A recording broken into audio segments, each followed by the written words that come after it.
You gonna bring the demons out of me? I'm freaking pumped! I've been drinking green tea all goddamn day! God, I go to church every goddamn Sunday! You gonna bring the demons out of me? It's showtime! All right, everybody. This is Nerdside Chats, Week 7, Episodes 8 and 9 of Agatha All Along are on the slate today. Follow me, my friend, to glory, the end, and Maiden Mother Crone. All right, everybody. We've got Jared again from the M6B. And behind the Aki mask, that is not Jason Voorhees, but Tim Collins. I am Dan, the ghost with the most, Beetlejuice today. But these are not the things we talk about, even though we would like to talk about Beetlejuice or Friday the 13th. We're going to talk about Agatha All Along again. We'll start with you, Jared, guest first. What was your impression of these last two episodes? Oh, this is what I was waiting for. This was Avengers Endgame for me. This was just chef's kiss. Kevin Feige really brought it all together. I feel like this is what he's been building up since 2008. Just absolutely loved it. No, I fell asleep and had to finish it this morning. I just couldn't make it through last night. It was too tough. If I do have one nice thing to say, I will say episode 9 was probably the best of all the episodes.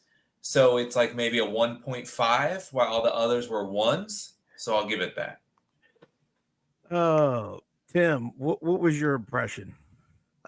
Just a couple things here. First of all, I'm willing to acknowledge that this show was not for me. Okay.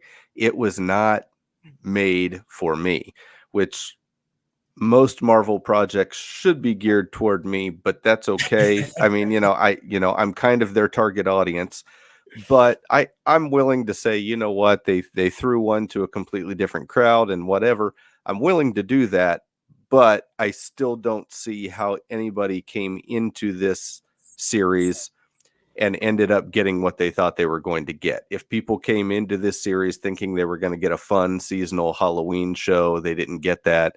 If people thought they were going to get a lighthearted comedy, they didn't get that. If people thought that they were going to get something that was completely disconnected from the MCU, but kind of comic adjacent, they didn't get that. If they thought something that was going to be very important to the MCU moving forward, they didn't get that. So ultimately, there's nothing here for anybody, really. I feel like there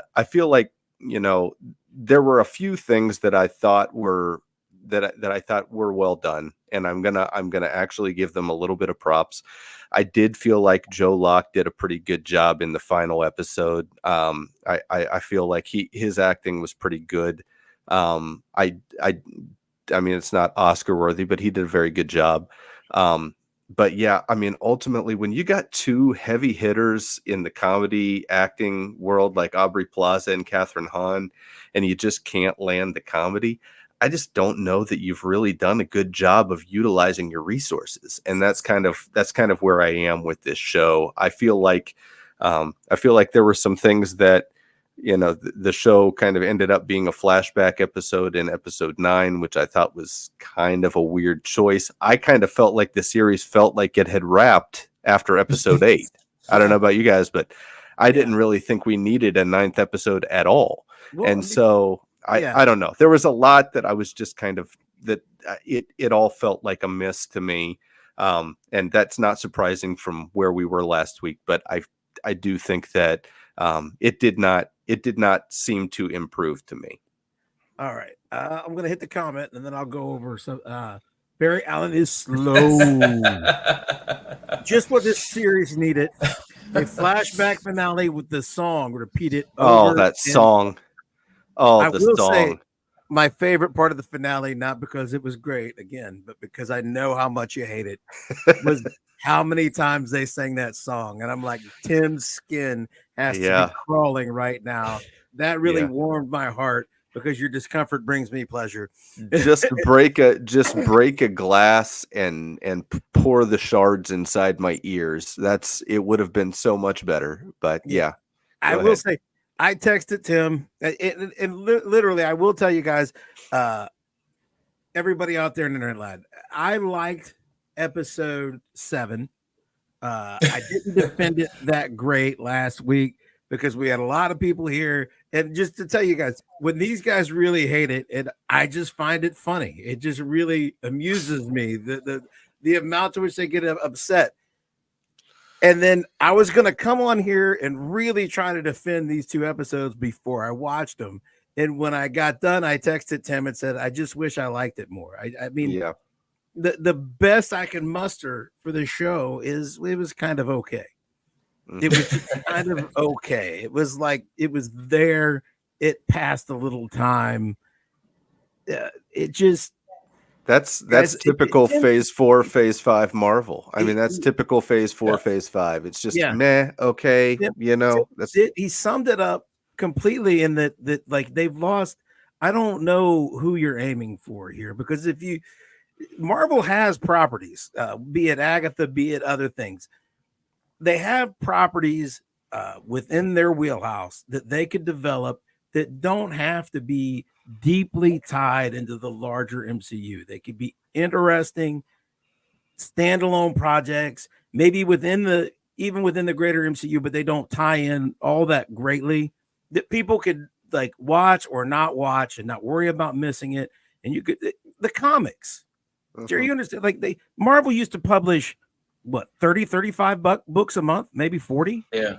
And you didn't have to buy all 40 to you didn't have to read last month's Fantastic Four to understand this month's Amazing Spider-Man. Until they started doing company-wide crossovers every 3 months, and then you did. Sure. But back in the day, you didn't.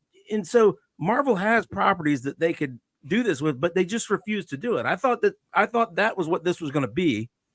And for a long time, it kind of was. But then you're introducing Wiccan. You're going to go find Tommy. You're turning Agatha into a ghost.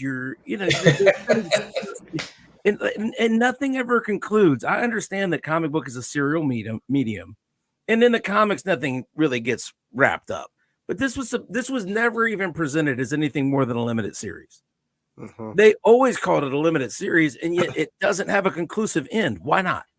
Right. Why not just do one thing that wraps up at the end and it's over? I mean, and that's how it was for other things that they've done, right? Werewolf by Night was always a limited thing, and when it was over, it was over. I mean, and could there be a Man Thing out there? Yeah, but the story had just wrapped up, and I don't know. That was just kind of an odd thing. I mean, Jared, the one thing that I was thinking about you for, though, is Wiccan was in his comic accurate garb. So that had to be 1.5. That had to be the one thing that you liked about that show, right? Yeah. Well, I think this perfectly dovetails into the Vision show. I think the Vision show is going to be the bookend. WandaVision is the beginning and Vision is the end, with Agatha in the middle. I think they're going to find Tommy there. I think, to your point, Dan, I thought it was interesting that this episode started with a preview of what's to come. Like, we realize, guys, that this show kind of sucked. And you're probably going to leave episode 9 being less enthusiastic about the MCU. So here's a preview of some fun stuff that you can look forward to. Because, we this sucks. Sorry about that. Yeah. I mean, and even the stuff that we're supposed to look forward to is kind of like, I don't know. I mean, so Daredevil. That's really over and over again. It better not be bad. That's all I'm saying. Agatha's supposed to show up in it, the ghost. But they had Daredevil, and they just kept showing us Deadpool and Wolverine. Just a bunch of clips of this movie that you already wouldn't saw. Because hey, remember, we made this thing. We didn't have anything to do with it. We tried to stop Ryan from making this movie, but now that you all really like it, we do too. We're gonna take all the credit. It lambasted us mercilessly for the whole runtime, but we're gonna pretend that we're all in for it. Yeah, man. I don't know. There was a lot, and then I really thought that the episode 8 where they had to figure out the last challenge, it just kind of seemed like one of those convenient endings to me. It didn't really seem like something that should or would have worked. And then I kind of felt like episode 9, when we were looking at the flashback episode, it just kind of felt like it's like we've already done this. This is kind of what we've already done in this particular show already with the Billy story. So both episodes just kind of felt played. It felt like they were running out of ideas. It kind of felt like 3 or 4 different rewrites throughout the series that were Frankenstein together into one season. That's kind of what it felt like. And I didn't really think that it ended up doing really well. So I'm not going to sit here and tell you that it was the worst Disney Plus show, because I think that there were ones that were a lot worse. I mean, She-Hulk was definitely on that list for me. A Secret Invasion was the universe destroying thing where we completely tore an Avenger down, to the point where after Civil War, that wasn't even really him. Okay. So there were things in other Disney Plus shows that bothered me a lot more than the stuff in this series, but this series just did not really reach anybody. And I think that was kind of a missed opportunity. Do you think that's because... Go ahead. You go, Dan. Go for it.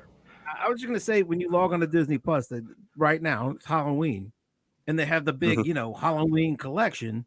Front and center on that is Agatha, and this was not a Halloween special. No, not even at all. There were episodes that kind of captured that feel for a moment, but they didn't play into it, and they didn't run with that at all, which is kind of what I wanted it to be. Yeah. What were you getting ready to say, Jared? I was going to say, do you think that because Secret Invasion and She-Hulk you view as counting, whereas Agatha you can almost discount and say that doesn't really count? Yeah, I mean, I think that's part of it. I think one of the big things with Agatha is that this was a series that I had very, very low expectations for. Now, don't get me wrong, She-Hulk I did not have very high expectations for, because I'm not a fan of the comic. All right. But Secret Invasion, I actually had high hopes. And actually, after the first episode, I was kind of stoked. I mean, I think I actually did a review on your channel, Jared, and I think we did the first 2 episodes. Yeah, I think we did the first 2 episodes, and I think I was like, man, I'm excited about where this can go, kind of thing. And then it went where it went, and I was like, So I think that's kind of that. This show, I had such low expectations that it really was hard to disappoint where I already was. But I do feel like this show just, I don't know who this was for. And I think that's the biggest problem. I don't know who this was for. Like Dan said, if you were looking for a fun Halloween show, I mean, the show ended, just yesterday, the day before Halloween. It was a show about witches. They didn't play into that at all. You know what I mean? I mean, when Hawkeye was released around Christmas, they played up on the Die Hard Christmas stuff like crazy. You know what I mean? They did all kinds of Christmas stuff to try to make, you got to get home for Christmas. That was the whole point of his mission, and all that stuff.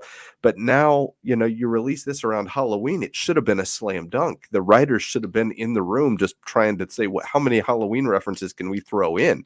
They didn't do any of that. And I just feel like it was a huge missed opportunity. This is something that could have been a really easy seasonal crowd that they could have grabbed, and they just completely swung and missed on it. Yeah, I feel like it was created by committee. Yeah, there was too many people pulling too many different ways, and they didn't land on the tone they wanted. They just, everybody won for like 2 episodes. You know what I'm saying? And so you didn't get a series with an underlying tone. It was just jumping all over the place. And I feel like, and this is something that I've been in the comments, people were all over the comments last week. The people who hate the show and the people who love the show seem to be describing the same show to me, which is the show that I wanted. But to me, it's not that show. The people who love it say, oh, it's fun and imaginative and it's spooky and it's Halloween and I'm like, It's not any That's of those what I things. wanted it to be. Yeah. I didn't want it to tie into the greater continuity because the greater continuity makes me sad because it's broken. So I wanted something kind of apart from that. I wanted something comedic. I wanted something seasonal. And these people are apparently they're getting that from this, and I want to, Yeah. but I'm not. Yeah. I'm not seeing it. I think a lot of people come into these shows with the idea that they're kind of going to have this self-fulfilling prophecy. If they think it's going to suck, they see a sucky show. If they think it's going to be good, they see a good show. I always try to come in fresh. I tell everybody, I came into WandaVision completely and totally expecting to hate it. When the trailer dropped, I texted Jared and I said, Jared, I'm absolutely going to despise this show. It looks like absolute garbage, and then the show came out and I was hooked just like everybody else. I absolutely loved that show. So I come into these things with an open mind and I have my mind changed, and this show, I tried to do the same thing. I had very low expectations, but I am very, very open to a story being interesting, and trying to be invested in it. And I just could not get invested in this story. I think that's the biggest thing. You just can't get invested in these characters. You can't get invested in the story. It doesn't feel like the rest of the MCU. That's all. Josh, the home center, has weighed in. Hello, champs. He just got here. Hey, Josh, welcome to the stream. Josh? We're all crying on each other's shoulder about the potential here. I did decide last night after it was over. Because I you stayed awake? What's that? You stayed awake? You were able to be conscious? I did stay awake. Actually, I will admit, for the first time, it was very hard for me to stay awake. The 2 episodes in a row. Yeah. The feeling that they had wrapped almost everything up at the end of the episode 8. I didn't know how they were going to fill 30 more minutes. I mean, I didn't either. Feel that it had been Billy all along, but I feel like they could have done that in 5. Yeah. So here's the thing. I was just so upset that everything keeps continuing, that they keep adding new wrinkles, that they keep looking on new quests and having new characters. Because Tim and I talk about this all the time, and I don't know where you are on it, Jared, but me and Tim are just dyed in the wool. You can't convince us otherwise. The reboot can't come soon enough. The reboot is way overdue in both of our estimations. What are you thinking about the need for a reboot? Yeah, but I think it's harder for me to let go because I just I just am so in love with what started in 2008. The X-Men hit it off for me in 92, and I feel like an honorary member of the team. They are part of my family. I measure things in my life through where the X-Men were during that time, and I can remember, I got married during this, I did this, and through Tina Turner songs. So I know like how my life shaped through those two things. And now I added the MCU to that of like this is where Jennifer and I were in our life, and this is what job I had, and this is what I was. I filmed it. I was an extra in Avengers and an extra in Winter Soldier and like all this stuff. And so to see it just slowly going down, and then it'll jump back up like with Spider-Man, No Way Home, and then it'll come back down, and it'll jump back up. It's really hard for me to let this part of my life go and realize that we're probably not going to get another Winter Soldier. We're not going to have another Infinity War. We're probably not even going to get like another Shang-Chi, honestly. Like it's just not going to be what it used to be. And thinking like, gosh, we have to restart this. We have to reboot this. Is this going to be like Batman? And how are we a totally new continuity? Does that mean that then in this new continuity, there was no Winter Soldier, there was no Civil War? Like, then what are we pulling new stories for? So it's really, I don't know. It's almost like a slow death. Like I'm letting this thing slowly die, but I'm not going to get off the life support until insurance says they're not going to pay anymore. Jared is in the bargaining phase. There we go. I think Dan and I have kind of accepted the fact that this thing is dead, and we're just ready for it to move on. I think we all kind of see what they're doing, they're pushing us towards Secret Wars, and Secret Wars is going to be the reboot. Okay, that's basically after Secret Wars, they're going to compound the universes together, and this is going to be your new thing. That's the way it feels like they're pushing us towards. The problem with that is the problem with that is I think that it kind of feels a little lazy. It kind of feels like you could just pick and choose the things that were successful and working and kind of add some new things that you want to add to it, and then boom. So I don't know. I've kind of, this is why I always hate the multiverse stories, because they can kind of get that way. They can kind of get lazy, and they can kind of get convenient for the writers. So I don't know. I'm just kind of I'm ready for it to be I'm ready for it to be just a clean break and move on, but I just don't think that's the way they're going to do it. I think they're going to be doing kind of the soft reboot through the multiverse. That's what last night at the end of the show, I was very frustrated and let down because I want the reboot so bad. I'm just, they have already taken all of the best toys out of the box and played with them. Iron Man came and went. We're not going to get any more Iron Man. Steve Rogers has come and went, and legacy versions of heroes don't work. They don't work. Yeah. Nobody's going to buy a ticket to watch Dick Grayson as Batman. Nobody will buy a comic book to read about Dick Grayson as Batman, and he was the first ever sidekick. I mean, he's been putting in time. Yeah. So if nobody's interested in that, then nobody is interested in Bucky or Sam as Captain America. The origin is just too complicated, because the origin starts with, okay, first there was this guy, and then this guy was the guy for this amount of time, and that guy decided not to be a guy, and then he handed it down to this other. I mean, it's just, it doesn't work. So anyway, I'm very frustrated. I want them to christen all the best toys in a fresh continuity. I thought they understood that too. You can't keep the same narrative going on forever. Yeah. Even in the comics, it all gets too messy. The world collapses and they reboot every so often, every 30, 40 years. But when you've got live actors getting old, and not everybody is an immortal vampire like Hugh Jackman, you have to do it a little more often. And I thought they understood that. But when I see a series like this end with a brand new character developed, looking for another brand new character, and he's got his own new Obi-Wan ghost to follow him around and a quest for them to go on, and I see Wonder Man is coming, and Daredevil is getting another go, and they honestly believe they can keep this going forever. Well, and I think that's the big thing. They've done the torch passing thing, where now we've got young Avengers or secondary or legacy versions of all the Avengers characters that we can push on to another project and have a whole different roster. And I mean, they really think they can just keep in the same continuity, just generationally giving us the same storyline from A to Z, and it's just not going to work that way. I feel like they have to have a realistic conversation about whether or not they want, this is the story they want to tell. If this is the story they want to tell, then I think they need to be prepared for viewership to plummet, because it's just not going to work. I think they're going to see that when they get to New World Order. Is that what it's called? No, Brave New World, whatever it's called now.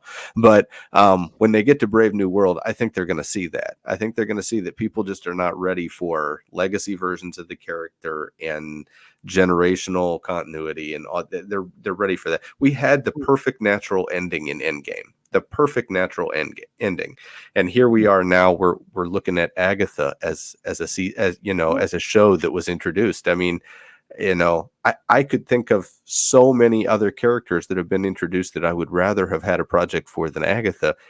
This one kind of made sense seasonally, but they didn't cling to any of that. So I don't really know where they were going with this. And they have the perfect property to reboot with in the Fantastic Four. Yeah. Because the Fantastic Four is the first family of Marvel within the comic books. So, and they decided to set it in the 60s, which gave me hope. I felt like it was going to be a secret reboot. Like you were going to get that movie and it was not going to be in this continuity. They just weren't telling us. Yeah. But now I know that's not the case. They're introducing the Fantastic Four into this continuity, and then they're going to introduce the X-Men to this continuity. And Jarrett, okay, X-Men 1992, you touched to that, right? That's a touchstone for you. Yeah. You're going to reboot the X-Men, which Fox kind of did a soft reboot in the middle there. So we're going to get a third version of the X-Men, and the only thing Marvel had that was going to be novel and new and different than the first two versions of the X-Men we got cinematically is that they were going to be in a united Marvel universe. That we're going to get to interact with the Avengers, and now half the Avengers will be gone by the time they roll out the X-Men. So it'll just be another version of the X-Men, pretty much all by themselves in a universe. They won't have a new angle, really. I mean, they'll put them in probably colorful costumes, but I feel like they did the X-Men well already. People have seen it. Yeah. So you got to do something different. Yeah. Yeah. Well, happy anniversary to X-Men, the animated series, by the way, too. They turned 32 today. They debuted. All right. Today was the happy birthday. Yeah, they premiered on Halloween. That's cool. Yeah. It was on a Saturday morning. I think Kevin Feige had the formula for what worked. Iron Man, Hulk, Iron Man 2, Thor, Captain America, we hit Avengers. He's got the mutants. There's no reason he couldn't do the same thing. We get a Wolverine movie. We get a Storm movie. Maybe we get a Cyclops and Jean movie. Or like we did, with Hawkeye, he makes an appearance in some Beast makes an appearance in a Spider-Man movie and kind of buddies up to Human Torch in something. And then again, they can lead up to the X-Men taking place of the Avengers and do it that way. But instead, we got these Fox Legacy characters, which wanted to remind you, like, hey, don't forget what happened 20, 25 years ago. Gosh, 20 years ago, Tim. We were in high school. Wow. I know. Yeah. That's crazy. Seeing X-Men. I remember seeing X-Men and I saw X-Men. I came back home and said, there's another showing of it. And I got back in the car and went and watched it again. But they could have done that, but they're doing it wrong. They had the formula. Kevin Feige, what he could have done and should have done is as soon as the ink was dry from that contract, scrapped the rest of the stuff that was in writing and production, for these terrible things that have come out from Marvel. Yeah. And just said, hey, guys, we have an entirely new sandbox to put in our sandbox. We have the Fantastic Four and the X-Men now. Yeah. I don't really need to be concerned about the Eternals anymore. They were and the Inhumans, we were thinking they might be our X-Men. Let's just be done with that. And we're going to start with a Wolverine thing. Hugh was great, but let's get somebody in their 20s and really suck the life out of him for the next 20 years.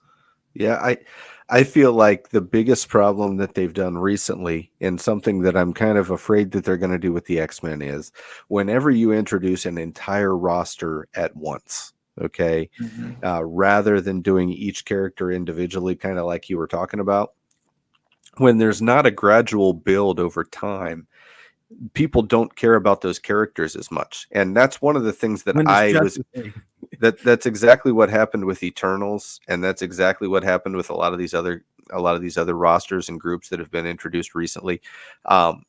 You don't care about the characters as much, and when you don't care about the characters as much, the stories can go convenient places because they know that you don't care about the characters as much. And I just feel like with the X-Men, you can't do that. And I agree with you, Jared. I mean, one of the things that Kevin Feige should have done, I mean, look, if Ryan Fitzpatrick is your quarterback and all of a sudden, you sign Tom Brady, you got to just have a conversation and say, look, Ryan, we had a good thing going, but unfortunately, the 7-time champ is the guy that I'm going to start. Okay. Yeah. That's kind of what happened here. The X-Men landed in our lap and are like, okay, well, we're going to keep going with all these other projects. Well, why? Why are you going to keep going with all these projects? You're one of the biggest corporations in the entire world. Just tell them all to pound sand. You're going to go ahead and go with what's going to make you the most money and give you the most success. That's what you should have done. But instead, you said, no, we're going to stick with the plan. We're going to stay the course. We're not going to touch X-Men for 5 years. That was his statement. We're not going to touch X-Men for 5 years. Don't even ask about it. That's the dumbest thing he could have said. Yeah. That's the dumbest thing you could have said. You acquired that property. You got to use it, man. It's an ultimate trump card. And I just feel like it was total mismanagement there. And by the time we get to the X-Men, I feel like it's going to be kind of diluted enough. It's going to be diluted enough that it won't be as good. That's the way that it feels. So yeah, I mean, we had a good version of the X-Men, and we had a second pretty good version of the X-Men already, and I mean a third pretty good version of the X-Men that's not, when you don't have Cap, Iron Man, by then Hemsworth will definitely be, I would think, he'll be done playing Thor. He doesn't want to play him until he's 80. He's not Hugh Jackman. Not everybody wants to do this until they're 90. So, but anyways, that's where my head was last night when I finished watching this. Is they just don't get it. So I've had to come to acceptance, and I'm gonna have to start just taking these things as they come and not comparing them to what I think they should be doing, because they're not going to do any of that. They honestly believe they can keep this whole continuity going into perpetuity. They don't believe they need a new Cap. They don't believe they need a new Iron Man. They think they have a new Cap already that everybody's going to accept and embrace as Cap. So I need to just put that out of my head and take these things as they come at face value. And when you take all that out of it, the show was decent. It was decent. We got a reason. Was it though? I mean, I feel like it wasn't awful. It wasn't great. I don't feel like decent is the word I would use. I think he said DC. He said DC. It felt like a DC project. Decent implies that I found some level of enjoyment in it, and I really didn't, because it wasn't for me. So I would say, and I don't think they spent enough money. I don't think that they really tried to make this a good show. I feel like they kind of put out something with the idea that people would cling to it just because of the season and just because there was some kind of a cult following for this character after WandaVision, but I just don't think that happened. Well, and I don't feel like the writing was there. I don't feel like anything was really there. I think they spent enough money to make the show that they should have made. You understand what I'm saying? I think they spent enough money to make exactly what they gave us. But when you look at their budget, like they couldn't even figure out how to get Aubrey Plaza to leave. So they're like, just take a knife and cut the scene and just walk through the backdrop. Just walk on through there. We don't know how else to get you off. But I think if it was a fun Halloween thing with not huge ramifications going forward, and it was comedic, then you could have spent less money and delivered that. I agree with that. I'll agree that they could have spent even less if they had done a show more. If they had done a show that took itself less seriously, I could have accepted the budgetary constraints and the bad writing and all that kind of stuff. But this show took itself way too seriously, and I think that's the problem. When something like this takes itself this seriously, you just can't do anything but shrug your shoulders at it. I mean, we were given reasons for the set to be the way that it was, because really it was all just Billy's imagination of how he thought it should be. He really was basing a lot of it on the Wizard of Oz, because he was looking at his Wizard of Oz diorama in his room. It's so convenient. So it did kind of look like the Yellow Brick Road. That makes those things features, not bugs. They're hints, but it's the kind of thing where you get to the end and you're supposed to be having this Kaiser Soze moment. Spoilers if you haven't seen The Usual Suspects, but it's like 20, 30 years old, so I'm not going to worry about it. Get with the program, man. Yeah. But you were supposed to have this whole Kaiser Soze moment as he pieced it together, and I don't know. I just don't feel like the drama was there, because they did spend whole episodes where you were getting the fun, light, silly thing a little bit. Then they would get serious again, and then Yeah. they never picked a lane. Yeah. Well, I gotta pick my lane. I gotta go. I'm sorry, guys. I so appreciate you having me on the show. Tim, if you need a different song to get stuck in your head, don't forget Easy Street from Walking Dead. Hey, yeah, that's right. That's right. Easy Street from The Walking Dead. That's right. All right. Find Jarrett at the M6P. They're on all of the social medias. They're right here on YouTube. Like all of their stuff. Subscribe to the M6P. Thanks, Jarrett. Thanks for watching. Thanks for having me. I know he Thanks didn't for having enjoy me, it. guys. Hey, thanks a lot, best. Jared. Take care, buddy. See you later. All right, Dan. So, anything else you want to say about Agatha real quick? I mean, I will say, even like my wife was still, Jess was enjoying this. She had enjoyed it past some of my qualms, I think, because I really didn't enjoy the episode 6. Yeah. Billy's, and she was still okay. But then my daughter watched it with us through episode 3 or 4. And she got busy and couldn't watch it with us because she's in grad school. And she asked my wife today, is it worth finishing it?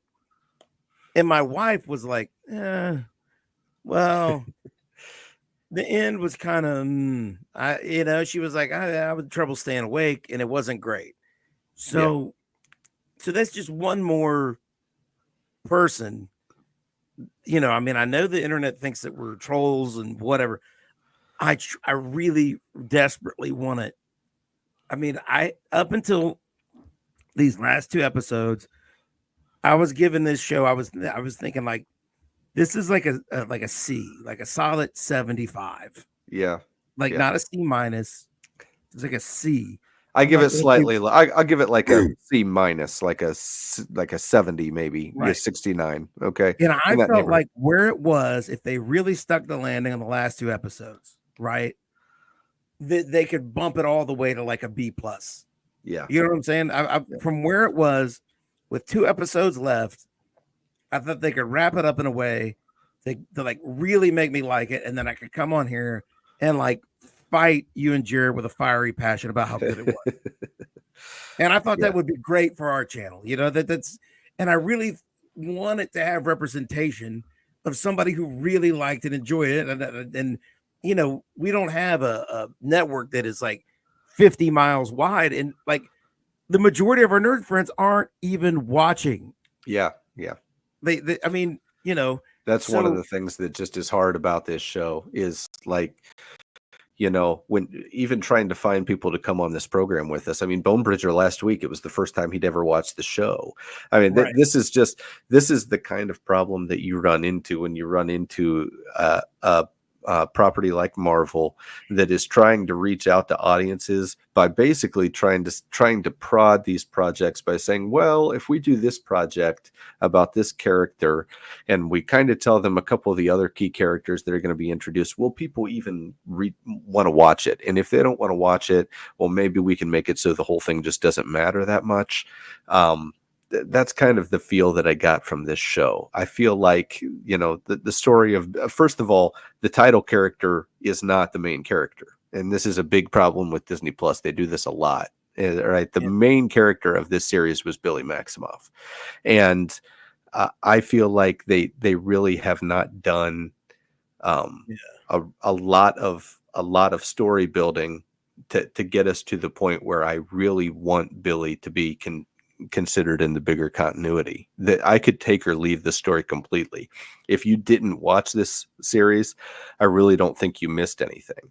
And I think that Jared hit the nail on the head. Basically, the Vision show is going to be basically about Tommy. That's what that show is going to be, right? So, it's not going to be about Vision at all. And I won't even figure out why he had to run off in the middle of that fight. I mean, it's just. This could have been a fun show about Agatha. I'm trying to I desperately wanted to really, really like it. I did, because I thought it would be better. That's how we are with all Marvel properties. And I think that people need to understand. I mean, me and Dan want every Marvel show, every Marvel movie, every Marvel animated show. We want them to be good. I mean, that's why we're here. We love Marvel. We love comics. I mean, Right. I've been reading them since I was 7 years old, And so to get to the point where there's Marvel projects that I'm just sitting here like, is this really the best we can do? Is She-Hulk really the best we can put out? Is Agatha really the best project that we can put out? Right? I mean, that's kind of the point that we're at with these shows now. I just feel like we need to reevaluate if that's kind of the case, because DC's in the lurk, and I'm telling you right now, if Marvel's not careful, they're going to get overtaken, because they've got some major properties at DC that are going to really, really, really try to fight against the wind. And they're, when it comes to the new Superman, the new Batman, Marvel's going to have to be ready for that. And it's just, this show could have been a standalone Agatha show that was fun. I will give them credit for a few things. Agatha didn't have the big face turn that you thought they might try to cram in there. Agatha's, even with her tragic backstory, they gave you a tragic backstory. They kind of gave the impression she was going to do that, right? They gave the impression that she was going to sacrifice herself, and then she kind of screwed Billy over. Remember, at that one point, she said, and she got him to give himself up, and that was the whole thing. Well, but even during the events of her tragic backstory, as she raises her son by herself, she travels the countryside, killing other witches to steal their power, and feeling no qualms about it, and trying to convince her son he shouldn't either. So, are you under attack, Tim? Is something coming to get you from the ceiling? No, I'm watching the football game. If you want to, I mean, So anyway, so anyway, yeah. I will give them credit for not trying to turn her into hero, not trying to make her good by the end of it, and they really didn't do that. She was still doing bad things, like as a ghost, being selfish. So at least they didn't do that. But again, they're trying to introduce Billy as this hero figure, and he really was solely responsible for the deaths of Lilia, Mrs. Hart, or Deborah Jo. Kitty. Deborah Jo Rupp. Yeah. Yeah. That was his fault. Alice, that was his fault. He killed these women. Yeah. And the only person in a universe that he created specifically to kill them. Right. And that's something that I think was, it was something that was touched upon in our comments last week in the chat. And I think that it's something that, kind of was worth looking at, is this really just something that Billy's just all making up in his head, just like Wanda did? And that's exactly what it was. We saw that was kind of spurned on by the Salem 7, but yeah, that's ultimately what happened. And Agatha, this whole thing about the song and the road and all that, it was all just a snake oil show in order to get people to give her their power. That's all that it was for generations. And she killed how many covens doing that? That was kind of the whole point. So, I don't know. I feel like this show really left a lot to be desired. I was not a fan, but I understand that some people might like the show. I would hasten people from kind of having the self-fulfilling prophecy about this being like one of the best shows of all time. I think twice in the comments there were two different people that used the word masterpiece. I mean, come on, people, pump the brakes, okay? Masterpiece is reserved for like the cream of the crop. There is absolutely no universe that exists in which this is a masterpiece, okay? You need to raise your standards if that's the case. Go touch grass, okay? Go touch grass. Take a break for a little while. This is not a masterpiece, all right? And I'm not going to sit here and tell you that it was absolutely terrible either. I'm not gouging my eyes out. I'm not tearing my clothes and sitting in the dirt and weeping uncontrollably because it was so awful. there's a happy medium somewhere. I can kind of not like it, and you can kind of like it, and that's okay. Yeah.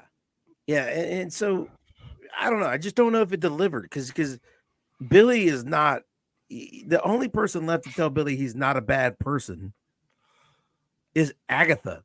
Yeah.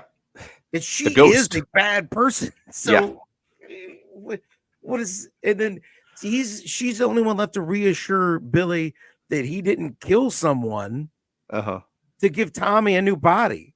Yeah, for sure. You're gonna take her word for it? Yeah. She's the authority that you trust. Yeah. She's been killing people for centuries just because she likes it and it's fun. So I'm glad she didn't become good, but if Wiccan is supposed to be a hero, and then again the budget comes into it because another costume was comic accurate, but it did to me look a little cheap.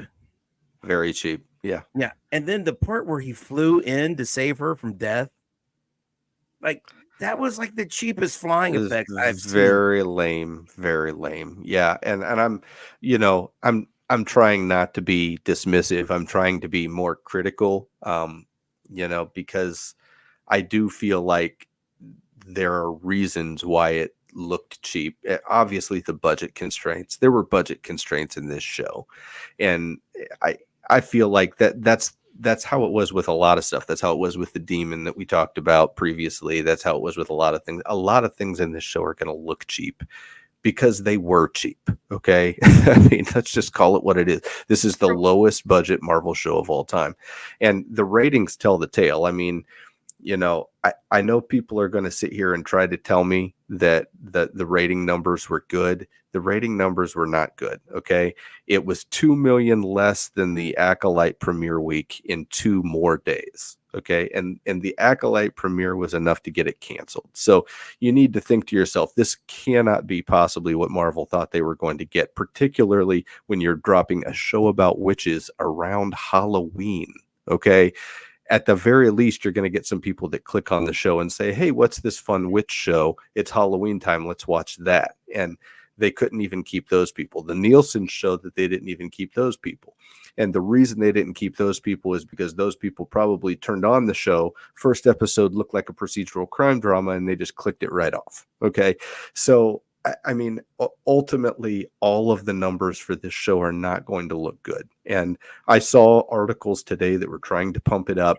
There's no way that these numbers that I saw are the numbers that are fireable offense for anybody that greenlit this project. That's what I saw. I feel like you could make a lower budget show with a smaller audience, and that could be a good return on investment. Yeah. But if that's what you're going to do, you can't use that show as a launching pad for characters that are going to be important to the rest of the larger universe. Yeah. Going forward. And that's kind of the difference between this and Echo, right? Echo was released under the Marvel Spotlight, and basically what that meant was it was part of the MCU, but it was kind of removed from the story so that you could kind of take or leave it. And I didn't personally care for the show. I thought the finale was terrible, but could I see some people watching it and thinking that it was a fun show? Yeah, I could see that. You know what I mean? And they spent virtually no money on it. So there you go. But this right here is another example of Marvel just kind of trying to outthink the room. I kind of feel like this project in and of itself was brought on just by Kathryn Hahn having to have her own project as maybe part of why she signed on for WandaVision. That's kind of the way that this whole project felt to me. I felt from for the first, I don't know how long, right up until the reveal of Billy, that this was a self-contained show that if you liked Agatha enough from watching WandaVision that you were interested in watching an Agatha show, here's an Agatha show. And if you liked her, you can watch this and you can enjoy it. Yeah. And if you don't, then you could skip it and that's no big deal. Yeah. But that's not the case. Yeah. That's not the case because they shifted the paradigm. They introduced death, which I feel like will probably tie into other things going forward. Definitely. They introduced Billy and they left it off. They told us it was a limited series, which we watched it, so okay. But they told the world it was a limited series, which told Marvel fans who weren't especially interested, and we know a lot of them, Mm-hmm. that they could skip it and not miss anything. Mm-hmm. But now they have skipped it, and now Wiccan is here, and Wiccan and Agatha's a ghost, and they're looking for Billy because Billy's back somewhere. Mm-hmm. And if they skip this and want to go straight into the Vision show, They're going to have to watch the previously on, Dan. That's what they're going to have to do. So the previously on always like they have previously ons on this, and like there was very little WandaVision in these previously ons. yeah, I The agree. only WandaVision we ever got in the previously on was Agatha in Salem. Mhm. And I could have used a whole lot more, man. Like Yeah. they could remind us who Boner was. They could have done a lot Mhm. to help us be, because it was like what 7 years, 6-7 years. Mhm. So, and when we had Jared on this continuity, he mentioned Batman. I'm Mhm. older than both of you guys. I saw Batman 89 in the movie theater. I was Mhm. 10. Could you imagine taking a 10-year-old to see a Marvel movie and him understanding it and grasping this? He has to start by, and actually, since they've rolled the X-Men continuity into this as one of the universes, Mhm. the kid is 10, and he's going to have to start by watching movies that were made in 1992. Mhm. Yeah. You know, he's 10, so he was born in 2014. So we've got 18 plus 14. Well, the first 30. X-Men movie, was 2000. So let's start with 2000. Okay, 2000. But yeah, so that's when the first X-Men movie was. Jared's love with the X-Men started with the X-Men animated series in 92. But Okay. but yeah, so I would So say he's going to go back to 2000. This kid Yeah. is 10 yeah, 24 years. I mean, of films. and About how 40 many? or 50 movies? Yeah, yeah. I mean, and and then I look at what we've got coming up, right? That was just released this week. The 2025 lineup was just released this week for Disney Plus. I don't know about you, Dan, but I am just completely underwhelmed. I understand we've got Daredevil coming up. Yes. Thank goodness we've got Daredevil coming up. I don't know that anything else could save Disney Plus right now, because the stuff that they're introducing us to, Ironheart, oh my goodness, it does not look like anything I'm interested in at all. Can for like, that's been done for years now, It's right? been rewritten tons of times, reshot tons of times, and they've changed who the antagonists were going to be. They've changed all kinds of stuff But on I'm it, gonna and be completely honest to the internet. I have no idea who Ironheart is. I don't Yeah. know. yeah, I don't well, care to know. you didn't see Wakanda Forever, so you are not familiar with Riri Right. Williams, the most brilliant woman that ever womaned in the history of womaning. But anyway, I was not interested in the Black Panther movie that didn't have Black Panther in it, Tim. I just but they couldn't sell me on it. I waited but- till you saw it, and I was like, "Is Black Panther in it?" And you're like, "No, it's his little sister." And I'm like, "Okay, I could save But- money on that ticket, and I could save 2 hours of my so life." that's one thing that's coming up, and then they've got an animated Spider-Man show coming up, Friendly Neighborhood Spider-Man. I it researched looks, that. It looks interesting. It looks No. interesting. I'm going to tell you why you're going to hate it, Tim. Okay. Okay. Go ahead. You're going to hear the beginning, and you're going to think, "Oh, that sounds interesting. I'm going to like it." Then I'm going to drop something on you. You're like, "Oh, I'm going to hate it." Yeah, go ahead. So the beginning of the concept is that it's a prequel for the MCU Spider-Man, because we got him already in Yeah. motion. He's already made these Sure. YouTube videos, right? Uh-huh. So it's a prequel. It's before he meets Tony and before all of that. But okay, this is where it's going to lose you. It's an alternate timeline where Norman Osborn becomes his mentor instead Just of Tony. stop it. Just stop it. You lost me already. Multiverse. Yep. Forget it. Just forget it completely. Yeah. Just throw it in the garbage can. I mean, of course I'll watch it because it'll be what's on, but oh my goodness. Okay. And then so we had the Spider-Man. Go ahead. and then what else did we have? We had Wonder Man, which look, I'm fully willing to admit that I thought Wonder Man would have been awesome in the previous Avengers continuity. I thought it would have been great. Okay. It could have, he's always been kind of that B, C tier level Avenger, just kind of like Ant-Man was, so I never really understood why he wasn't there. Yeah. Particularly when we're talking about, I know that the West Coast Avengers was a thing and a lot of these, but he had one of the coolest backstories of all time. He was a movie star. I mean, he was kind of like a combination of Luke Cage and he was kind of like a combination of Luke Cage and Johnny Cage. It was just it was pretty cool. So I always thought it was very interesting that they'd never introduced him into the previous Avengers storyline, and now they're going to introduce him when all the other Avengers are gone. I just think that's silly. I just think that's so silly. I mean, and who else are you going to bring? You're going to bring Tigra in now? I mean, who else are you going to bring in that was part of that group that didn't get introduced? It's like, you can't just bring these people in now and not have them interact with Cap and Iron Man. And I don't know. So I don't know that I can even really get excited about it, to be completely honest with you. That's another project that I'm gonna have to apply my newfound perspective that I got at the end last night when I was so upset.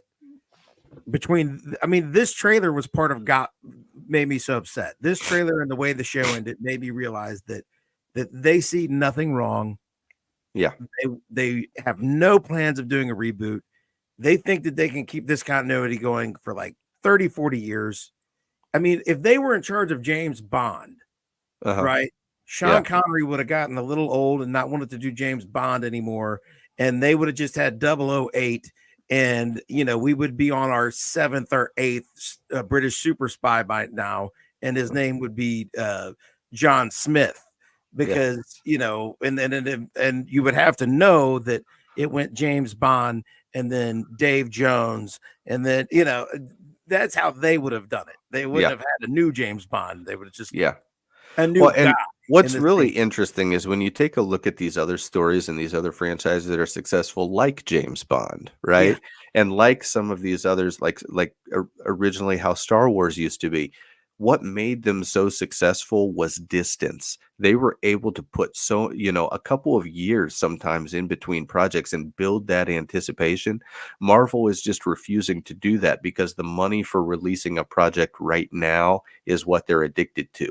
They honestly have it in their brain that if they don't release something, then people are going to forget about it.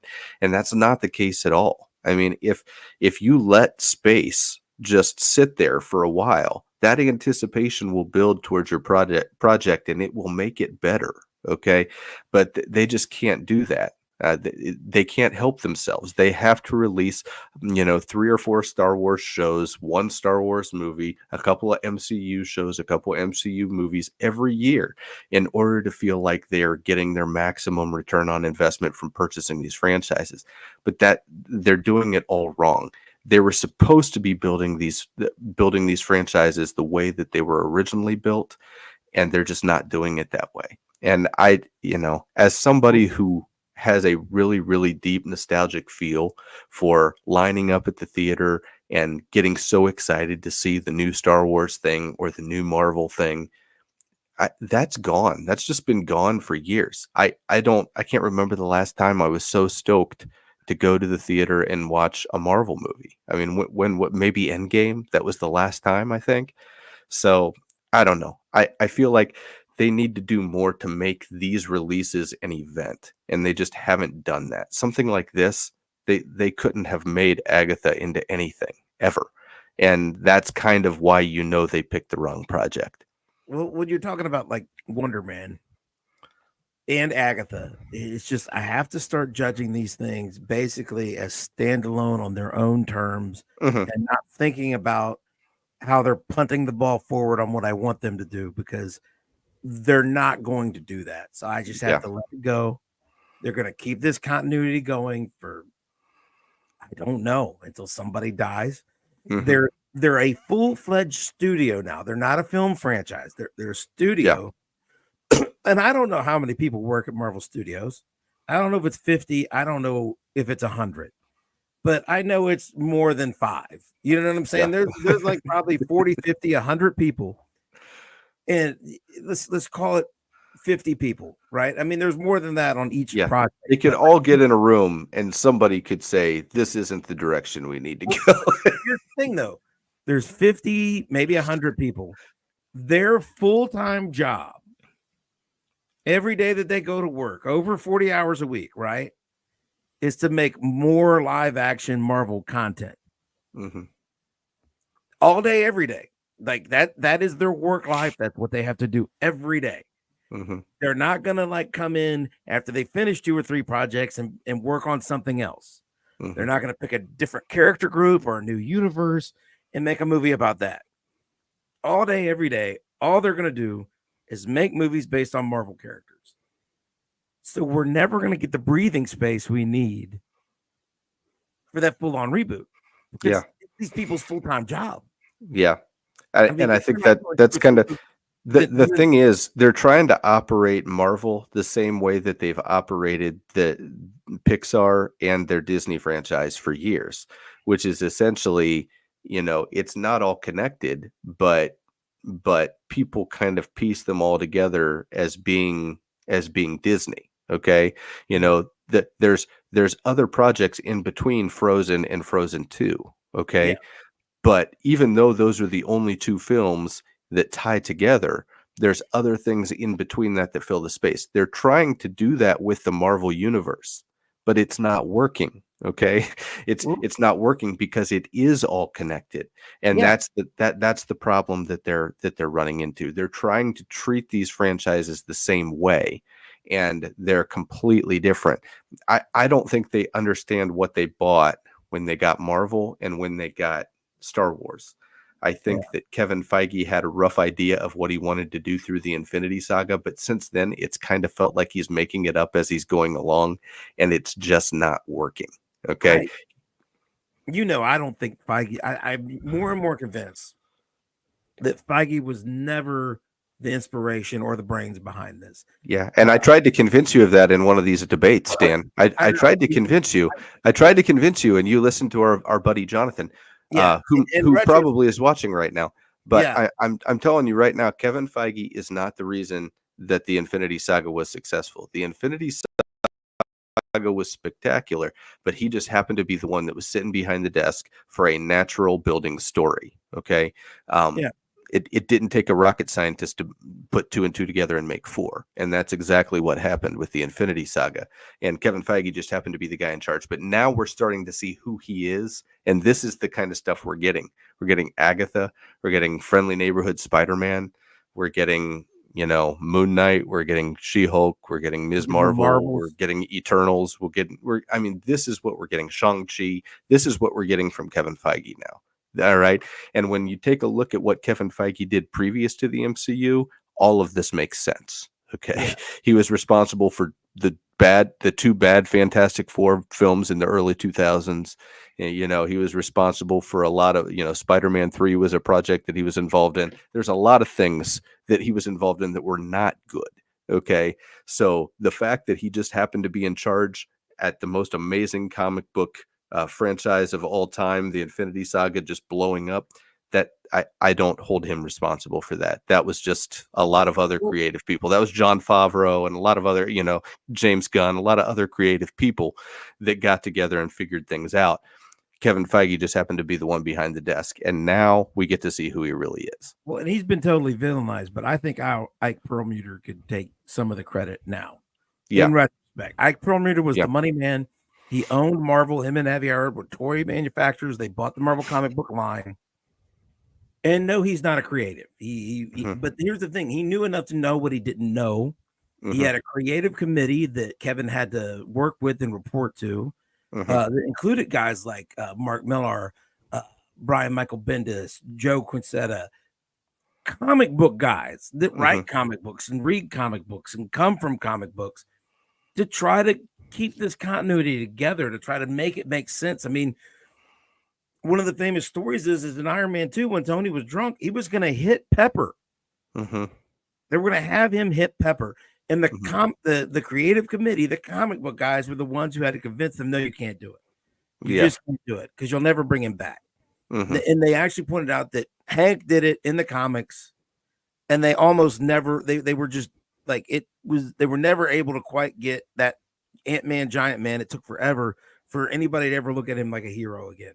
Mm-hmm. So So they were like, you can't do that to Tony Stark. It's too detrimental. And I know when they got him out of there, the idea was Ike was a racist, sexist, homophobe, whatever. But I mean, the people telling this that are like Bob Iger and Kevin Feige. Sure. And they also told you that if you didn't like the Marvels, you were sexist and a misogynist. Exactly. If you didn't want to see Wakanda Forever, the Black Panther movie without Black Panther in it, you were racist. So how racist, sexist, homophobic was he really? You know what I'm saying? You can't trust your sources. Yeah, and that's kind of where I land on this. I mean, I know that we've been talking for a while now, but I just want to think that this kind of a project is ultimately the culmination of someone like Kevin Feige getting what he actually is asking for without realizing it. He's getting what he's asking for from his creative people here. And unfortunately, the comic book people are the ones that are left in the dust. I just feel like the comic book people are not getting what they want from a comic book franchise. And I'm not going to sit here and ream against the fact that all comic books are not for me. They're not. Okay. I've said several times, She-Hulk comic books are just not for me. That's fine. If you want to do a She-Hulk show or some other show that people might like, that's not necessarily geared towards me. I'm not saying all comic book series have to be geared towards me, but if you're going to focus on trying to keep the comic book audience, you really need to give us something. And they're not giving us anything right now. They're not giving us the X-Men. They've really bled that dry trying to keep us from the X-Men as long as possible until they finally have to. It's kind of like it's almost like the X-Men is their break glass in case of emergency. It's like when the MCU gets absolutely positively eye-bleeding unwatchable, we're just going to break the glass, insert the X-Men, and we know that everything will be okay. That's the way it feels like they're using the X-Men right now. So, but yeah, I'm just going to judge this all individually. The greater continuity is already broke. They're not going to fix it. I feel like they are headed towards like a half soft reboot thing with the multiverse deal. We're going to get new versions.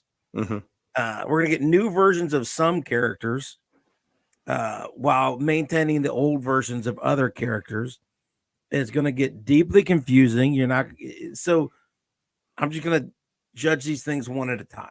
They're not going to present them as things that come as one at a time, but that's how I'm going to have to judge them because I wish they would. That's the only way you can do it. That's the only way you can do it now is judge them individually, because if you're going to judge the greater continuity, I mean, I'm going to hate the greater continuity. It's all about a multiversal concept, which I'm not a fan of. I'm not a fan of it in the comic books either. Ask Dan, ask anybody that's known me for a long time. I'm not a fan of it in the comic books either. Okay. I'm not a fan of it in animation. I'm not a fan of it in the X-Men universe. There's a lot of different things about the multiversal storylines that I'm not a fan of, and so this is just not going to be my thing, and I knew that as soon as they introduced it as the multiverse saga. Okay, so I'm not gonna like and that's why I have to judge these individually. That's why I can tell people, yes, I liked No Way Home, and yes, I liked Multiverse Madness, but I didn't like. I like them as individual stories, but I just don't like the greater continuity. It just doesn't work for me. Well, and to your credit, that whenever they roll out the multiverse in the comics, that's a Band-Aid, and they're only a couple years away from a major mega crossover where the whole multiverse collapses and they reboot with a fresh universe. They do it every time. Yep. I mean, and it's not always the plan going in. They think, oh, this multiverse is going to fix it, and we're just going to have this version and that version and this other version, and it's going to be fine. All it takes is one writer going rogue and not making sense, and then the whole thing collapses. That's all it takes. And so, and it's the same thing with these kind of stories in cinema. I mean, all it takes is one project where the writers went a little too rogue, and all of a sudden you have to completely make things up on the fly, and it just doesn't make any sense. Well, in live action, you just have to do it. It's the reason that they do it with Batman, James Bond, Superman, Sherlock Holmes. Actors get old. Actors want to do other things. You have to recast these roles. And I don't want to hear anybody telling me that Marvel hasn't ran through all their best characters, because they have. The Mhm. comics are more than source material. The comics are also market research. Mhm. So if this character could not hold their own title Mhm. for years on end, right? People are like, why is Iron Man and Thor more marketable than Agatha or Wonder Man? Well, because Wonder Man was he had his own title a few times, and it never lasted longer than like 6 or 7 issues. Mhm. Captain America has been in print in his own book, since World War II. I mean, there was a break in the middle, but like Thor was introduced in his own book, Mhm. and his own book has been in publication since he was introduced. Same thing with the Hulk. Spider-Man was rolled out in Amazing Fantasy 15.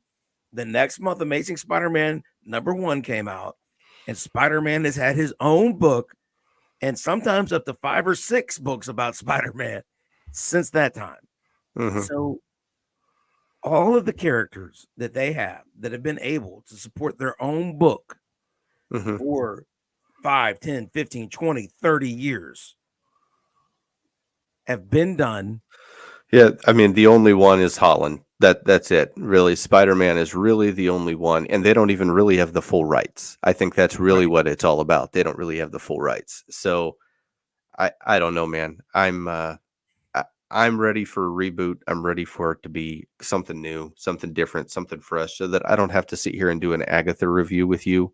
Um, I would love nothing more than to sit here and be doing a review over, a different I mean, show that matters. So. I was excited that they got the Fantastic Four and the X-Men, Mhm. but I want to see Wolverine fight Captain America, Yeah, for a yeah. minute and then go on a mission. But I mean, that is something that happens in the comics, and I'd love to see it.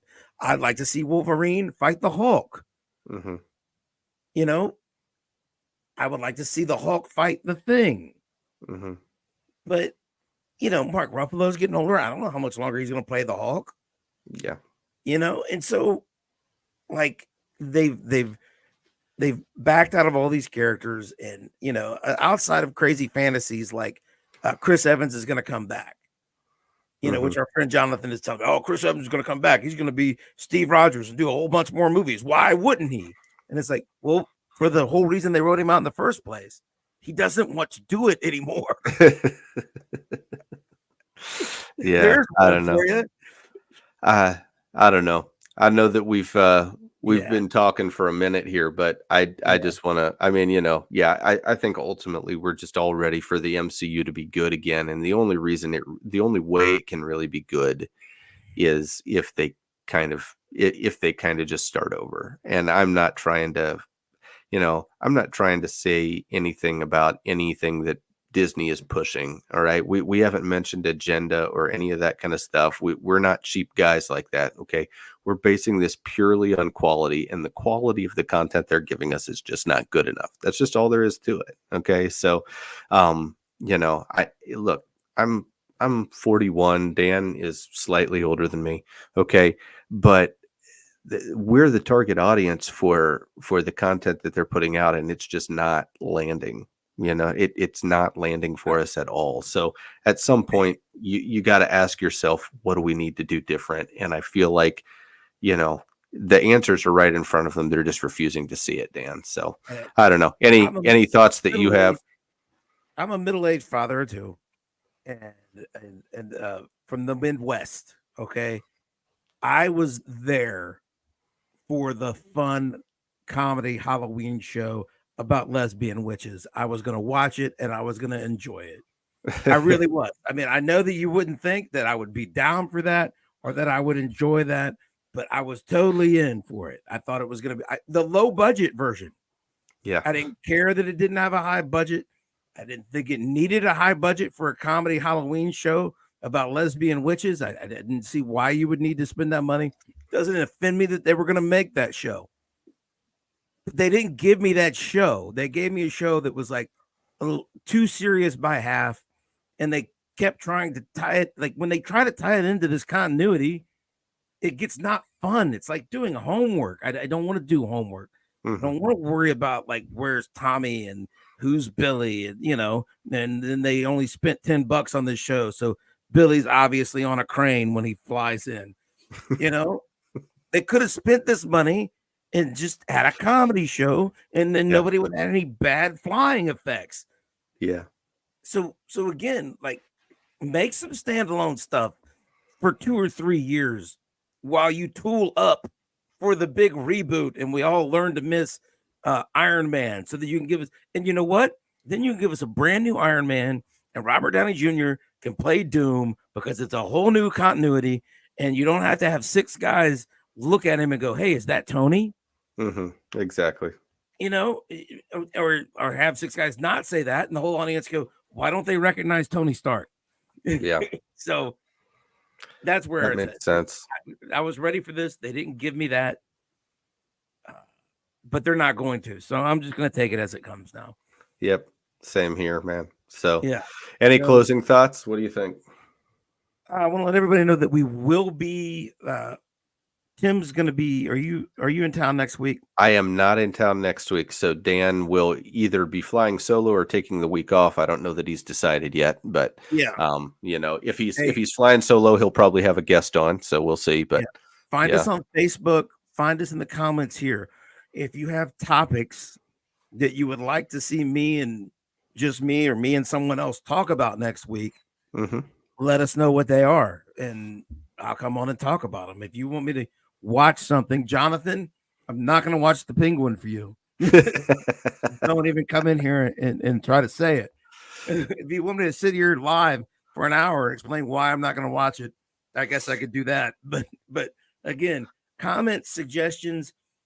We have a vague idea of what we're going to do in 2 weeks when Tim is back. But if you have comments about what we could be discussing at that point, just let us know. We like doing this. We like these conversations that we're having. We want to keep having them, even though Agatha is gone. So if there's something that you would like to talk about, just let us know. Maybe that'll be the next big thing. Until then, like, share, subscribe. Right, Tim? Yep, definitely. Like, share, subscribe. Don't eat too much Halloween candy. And go ahead and comment on all our videos. We love arguing with you guys. Hey, happy Halloween. Happy Halloween.